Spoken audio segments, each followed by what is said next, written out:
Hey guys, it's Jeremy here on Metal Music Meltdown, back with another video. What we have for today, guys, is another album review. This time we'll be checking out the latest offering from Tower. Really killer traditional heavy metal band out of New York. This is their third studio album entitled Let There Be Dark. It's got 10 tracks in total, 39 minutes in length. My introduction to the band was the previous album, released in 2021, called Shock to the System. A killer album. And I was just kind of hoping for a continuation because I love the previous album. It was a banger. And I think overall, I like the new album the best out of their three albums so far. Starting with the artwork, really cool, like kind of golden black two-tone look. Very old school feel, kind of leather looking finish on the cover. Really love the cover, very just old school looking, very cool. And jumping into the album itself, like I said, 10 tracks in total. Two of them are instrumentals. One's like a minute and 20, one's like 34 seconds. They're very short. They both sound really cool. They kind of blend the songs together, so you don't really even notice they're there. They kind of, like I said, just blend the previous song into the next song. But full of bangers, top to bottom in this album. Blew my mind how good this album sounded. The opening track, Under the Chapel, it just kind of builds and builds and builds, and then at the end, it's like, Under the Chapel. But it's a female voice. It's a female-fronted band. Her voice is more in a tenor kind of tone, like a little bit deeper. But she still hits the falsetto. She hits the high notes, but she has such a rich and powerful voice, and she just soars, cuts through all the big riffs and the drums. And this band is so good. They're so underrated. They need to be much bigger than they are. But the opening track was a banger.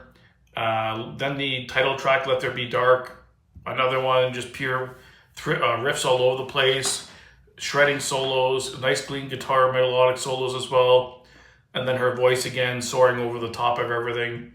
The number 4, they kind of changed it up with the song And I Cry. Started off as a pure ballad, really soft song. When it went for that like that for about 2.5 minutes, and then out of nowhere, the guitars and drums kind of kick in, and it gets a little bit heavier, but really nice song, well written, beautiful song. And then just the instrumental, which is the kind of no big deal. And the other song that kind of sounded a little bit different as well was Don't You Say, which was the 9th track.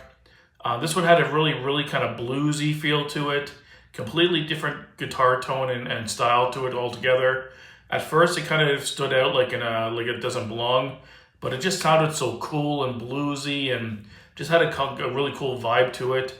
And her voice just complemented it so well. Oh, it sounded so amazing. And then the other bangers on the album, the closing track, The Hammer, was almost 7 minutes of just pure riffs and like anthemic, fist in the air heavy metal.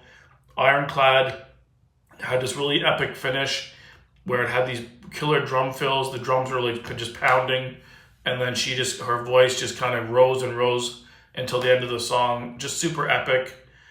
And just every song on this is a banger. I think my overall favorites tracks though would be Holy Water. Had this really cool chorus, kind of sing along, anthemic kind of feel. Really like that song. I was kind of singing along to that after the second listen right away. And I Cry was a beautiful kind of ballady song. I really enjoyed that one as well. The opening track, Under the Chapel, was killer. Ironclad was a banger, and Don't You Say was a bluesy hard rock anthem. And then The Hammer. So I've named 6 songs. Pretty much all of them, guys. Like the whole album kicks ass. For a rating out of 10, well, let's talk about production first.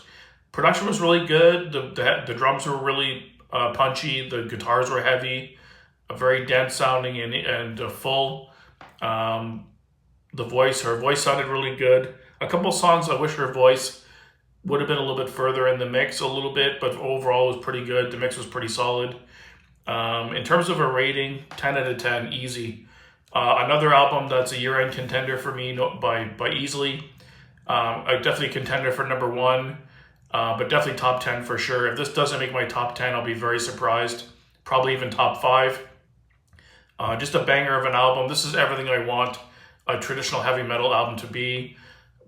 Epic and catchy riffs, great guitar solos, well-written songs, very anthemic and epic and fist in the air kind of metal. And on the highlight of the album for me though was the vocals. She has this really rich kind of soaring attribute to her voice and just sounds amazing. So if you're not familiar with Tower, please check this album out right away and check out their previous albums as well. Really good stuff. Like I said, easily end of the year contender for me. And I'd be very surprised if this doesn't make my top 5.